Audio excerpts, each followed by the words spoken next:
seiem al terra.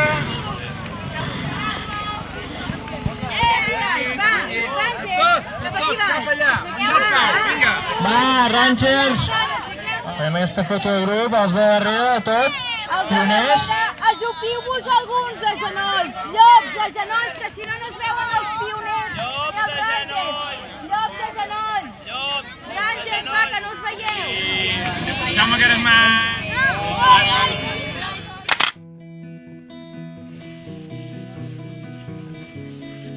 L'escoltisme jo ja el coneixo de molt abans de la guerra i tot, de l'any del 36, però així molt superficialment, perquè aquí a Igualada no hi havia cap posició. Hi va haver un intent d'escoltisme aquí en una organització que en deien Palestra, en aquella època, que en deien Palestra, que era una associació catalanista d'aquella època, abans del 36, abans de la guerra. I allò va acabar, com el que deien els vells com el Rosari de l'Aurora, el van dissoldre quan va venir el Perú de Rivera, la dictadura del 23, anticipar-lo d'anys, doncs la van dissoldre. Hi va haver un intent, però poca cosa. Després a l'Ateneu, a les escoles d'Ateneu, van també intentar fer una cosa que en deien els fullets, no sé què en deien, una coseta d'aquestes, però res, però va ser un pur intent. No va arribar a cristal·litzar mai.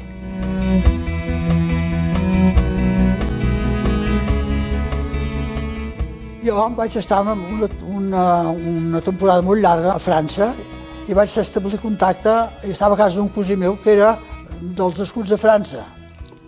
I allà vaig establir molt contacte amb la disciplina i amb la formació i amb la ideologia de l'escoltisme mundial. Allà vaig veure de què es tractava i tot això. I esclar, allà vaig veure una altra atmosfera diferent de lo que aquí respirava. I ho tenia al cap. A Igualada és una població important del bisbat de Vic. I la Delegació d'Escoltisme de Barcelona es va iniciar paral·lelament amb la de Vic. Perquè, esclar, jo era bisbat de Barcelona i no de Vic.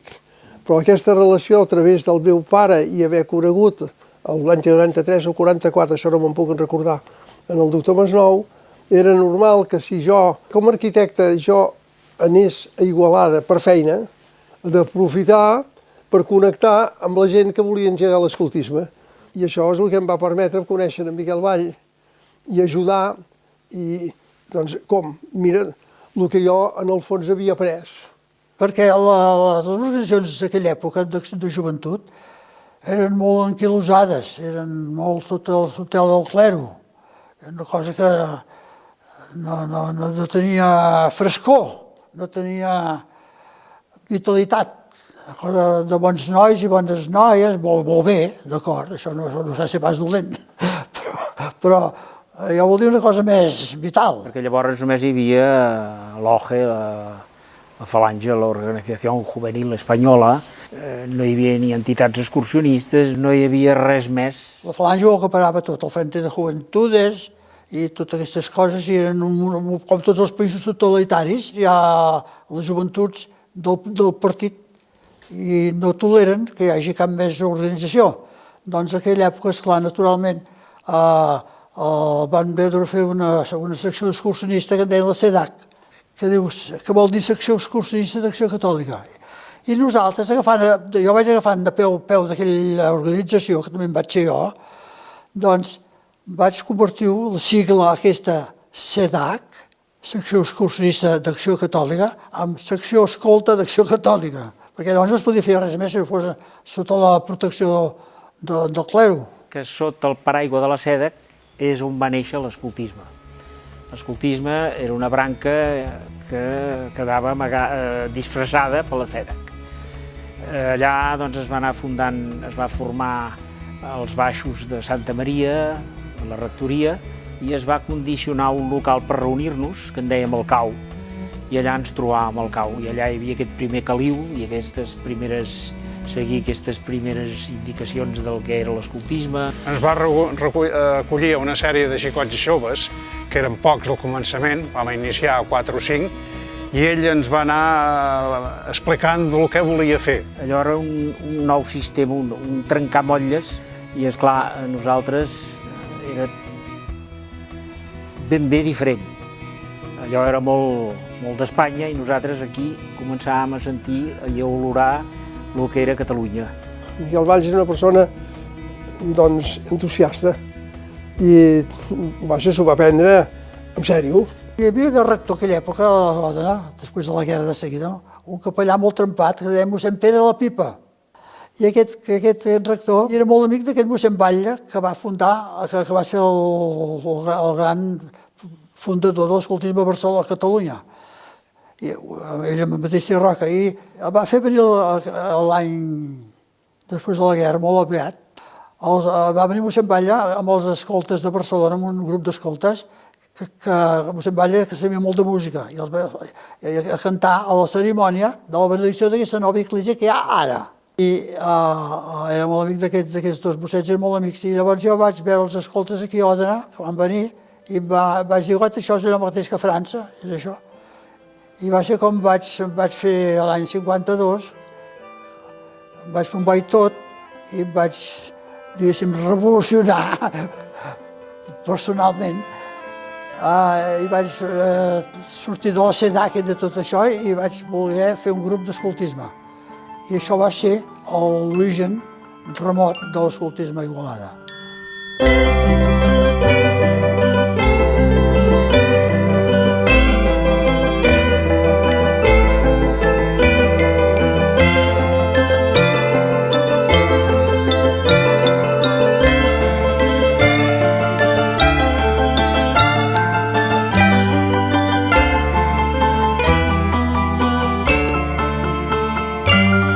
A mi aquesta idea que em van proposar d'entrar al CAU em va semblar una llum interessantíssima de seguir. El Miquel a mi em va proporcionar, vaig a dir-te que una de les millors etapes de la meva vida. Tot disfrutant d'una aventura com era llavors l'escoltisme, l'excursionisme i la vida al camp. Ja vam entrar a fer coses que no feien l'altra gent. No sé, fer un campament era impensable llavors. Jo sé que a casa meva, quan vaig parlar d'anar a dormir en tenda de campanya, es pensaven que era, bueno, que allò que no sabien ni què era, és que no se'n parlaven d'aquestes coses.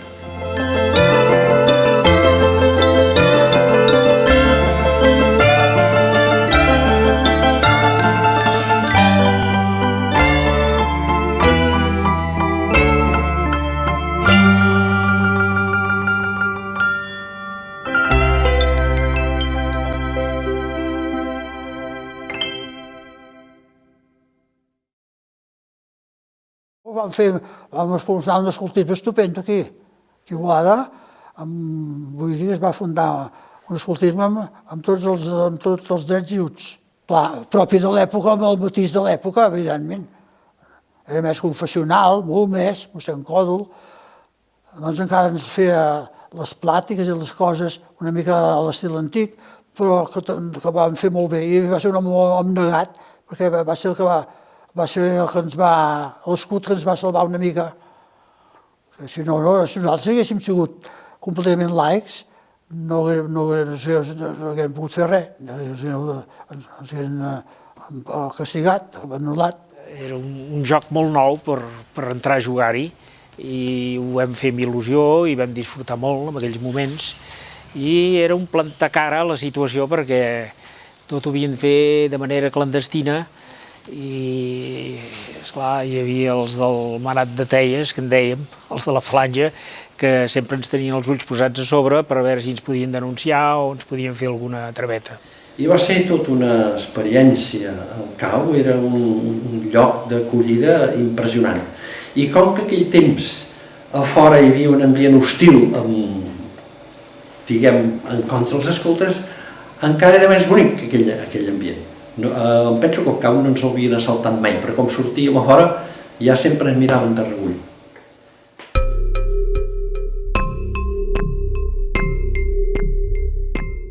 Aquella època era el zènit de l'època franquista.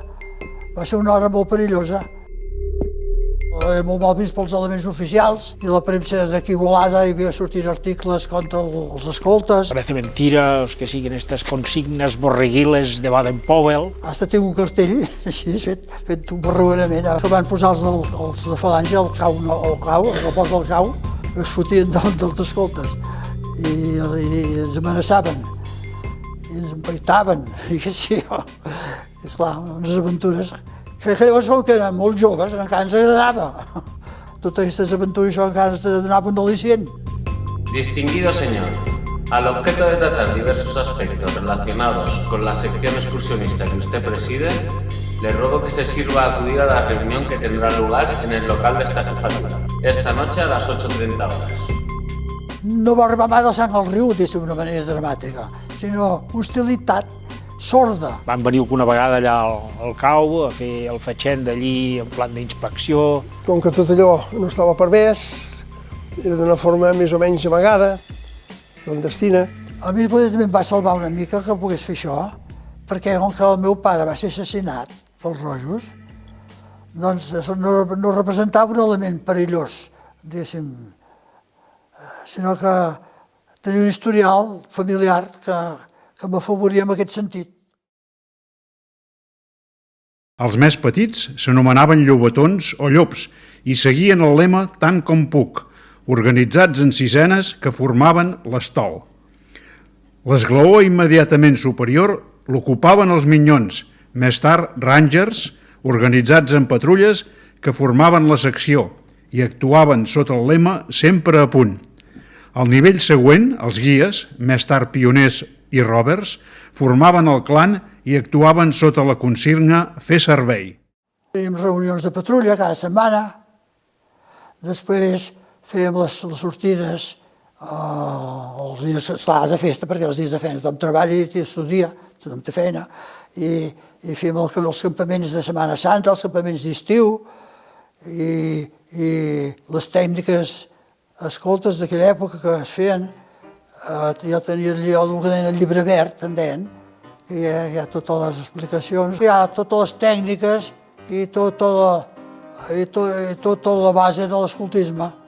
El CAP el que ha de fer és d'ajudar a que els nois puguin ser capaços de fer aquella empresa i veure que les coses no són fàcils, que s'han de preparar. També has de saber, en un cas determinat, improvisar, però en principi les coses s'han de fer preparant-les, perquè si no es preparen, doncs el més probable és que puguis fracassar. També mirant el CAP d'evitar que es vulgui fer una cosa que estigui per damunt de les teves forces, perquè el fracàs és un fracàs i el fracàs t'afecta. I per tant, el qual no vol dir que no vagi bé de tant en tant de tenir una ensopegada, perquè l'ensopegada en el fons és l'experiència.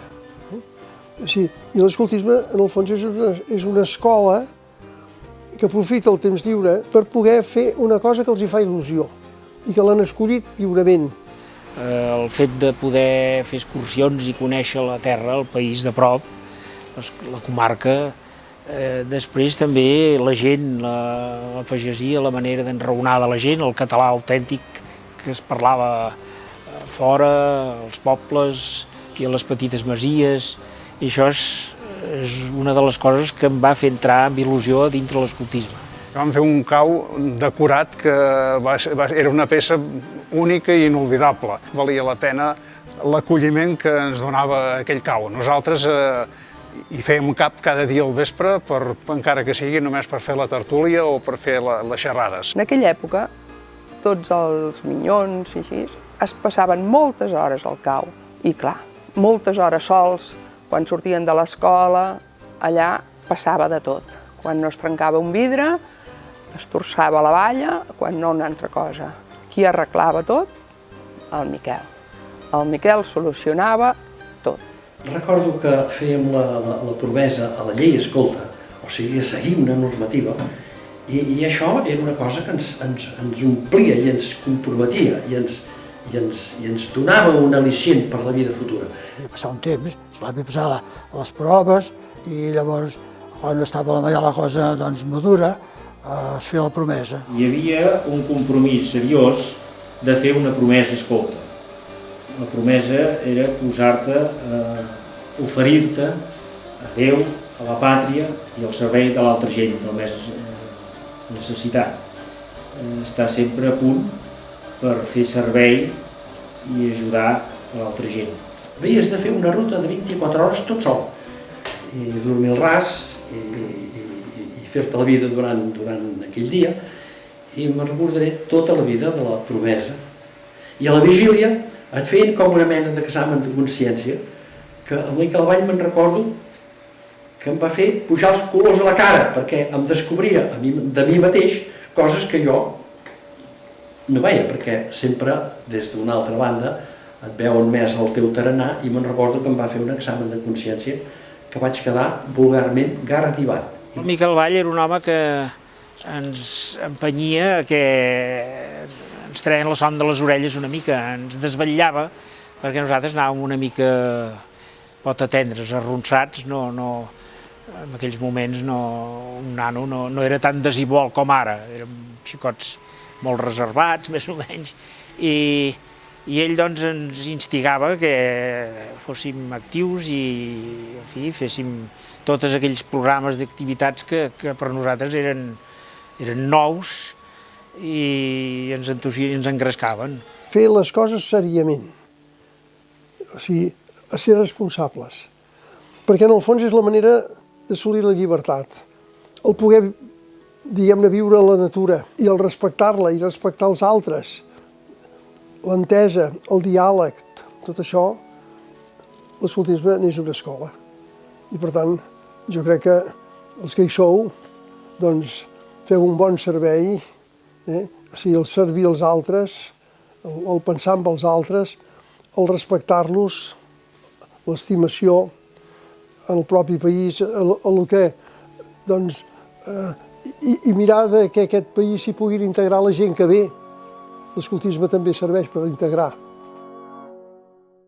Nosaltres teníem un escoltisme molt pròxim al francès, i a França era més fresc, era més desenvolt, més posat al dia, més modern. I com que és el que vaig conèixer jo directament, més que cap, doncs és el que nosaltres estàvem més pròxims. Com totes les coses, es va anar modificant i es va anar adaptant sobre la marxa. No hi ha res que es creï espontàniament, s'ha d'anar fent i una cosa porta l'altra, i tu copies d'aquí i els altres et copien de tu i vas aprenent, és un aprenentatge. Després, més tard, hi va haver les noies guies, que eren la Maria Antònia Salvà, i que després es va fusionar al llarg dels anys i s'ha fet l'Oprobent Jaume Caresmar i Maria Antònia Salvà. Que s'ha de pensar actualment amb la nostra mentalitat actual, pensant en la mentalitat d'aquella època, que era molt diferent. I esclar, i no estranyar-se, perquè vindrà un moment que podria ser estranyat de la manera que pensem ara. El Miquel Vall, per la nostra generació, que era la dels anys 60, va ser un referent. Era una persona que ja no estava al CAU, però sempre era present, perquè era la referència de qui havia fundat el CAU, però sobretot era aquella persona en què podia anar a explicar les arrels del CAU. Estava alerta de tot el que passava dins de l'escoltisme. Ell no es veia, però ho sabia tot. Era com un apagafocs. Quan passava alguna cosa, tu anaves a veure en Miquel Vall i ell ho solucionava. I llavors, durant uns quants anys, el anàvem a veure de tant en quant, a fer-la petar, que ens expliqués batalletes, explicar-li a nosaltres com estava la cosa.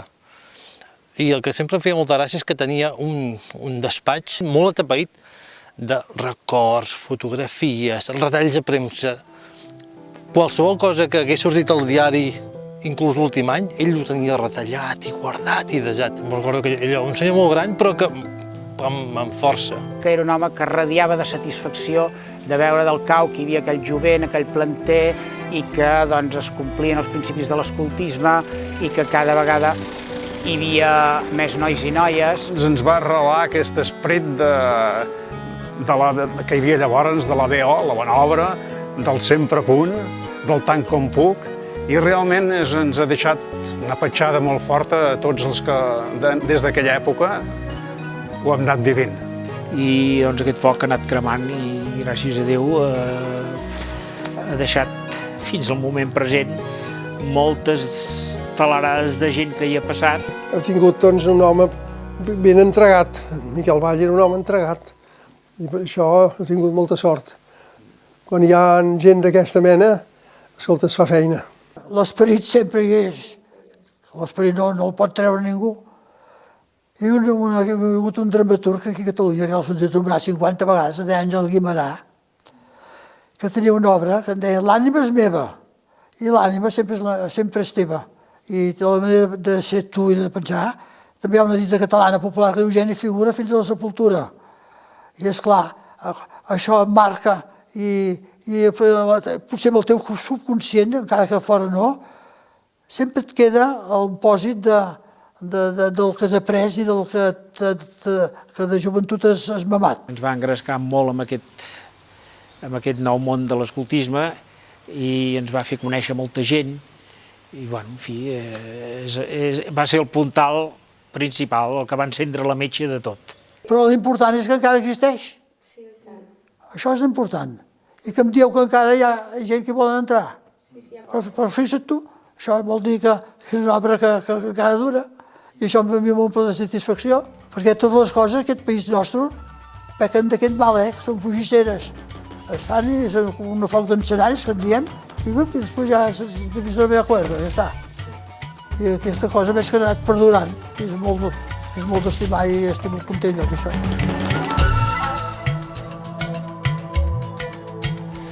Jo hi soc només si vols ser i no tinc altra veritat, ni enganys ni cap gran misteri. Si tu hi vas, també hi vaig. No tinc país sense tu, tampoc tinc demà. Així doncs per sempre mantinc el repte, només si vaig jo hi vaig.